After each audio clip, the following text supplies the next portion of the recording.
অগ্নিদ্বীপ এবং শার্লক বহুদিন ধরে পরিকল্পনা করছিল এক রোমাঞ্চকর অভিযান। অ্যামাজন জঙ্গলের গভীরে লুকিয়ে থাকা হারানো এলডোরাডো নগরী খুঁজে বের করা। এক ভোরবেলা তারা ছোট একটি নৌকা নিয়ে অ্যামাজন নদী ধরে যাত্রা শুরু করল। চারদিকে ঘন কুয়াশা, পাখির চিৎকার আর অচেনা প্রাণীর গর্জনে ভরে উঠল জঙ্গল। হঠাৎ নৌকা কাঁপতে শুরু করল, নিচে যেন কিছু নড়ছে।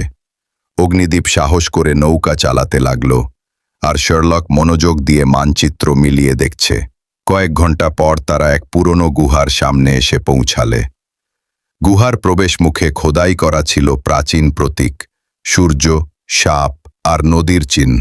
শার্লক বলল, এই প্রতীকগুলো এলডোরাডোর ইতিহাসের ইঙ্গিত। ভেতরে ঢুকতেই ঠান্ডা বাতাস তাদের মুখে লাগল। গুহার দেওয়ালে আঁকা ছিল অদ্ভুত চিত্র, যোদ্ধা, দেবতা আর সোনার সূর্যচিহ্ন। হঠাৎ মাটির নিচ থেকে শব্দ উঠল, যেন কিছু নড়ছে। তারা আলো ফেলে দেখল একটা বিশাল পাথরের দরজা ধীরে ধীরে খুলছে। দরজার ভেতর ঝলমল করছে অসংখ্য সোনার মূর্তি, রত্ন আর প্রাচীন অস্ত্র। কিন্তু ঠিক তখনই গুহার ছাদ থেকে ঝুলে পড়ল বিশাল এক সাপ। অগ্নিদ্বীপ দ্রুত তার ছুরি বের করে সাপটিকে দূরে ঠেলে দিল। শার্লক চিৎকার করল, দ্রুত বের হও! তারা প্রাণপণ দৌড়ে গুহার বাইরে বেরিয়ে এলো, আর পেছনে গুহা ভেঙে পড়ল প্রবল শব্দে। বৃষ্টি শুরু হলো, কিন্তু দুজনের মুখে হাসি।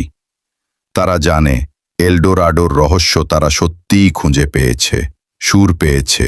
সূর্যাস্তের আলোয় অগ্নিদ্বীপ বলল, আমরা প্রমাণ করলাম কিংবদন্তি স্বল্প নয়, বাস্তবও হতে পারে। শার্লক হেসে উত্তর দিল, আর অভিযান এখনই শেষ দিল। আর অভিযান এখনই শেষ নয় বন্ধু।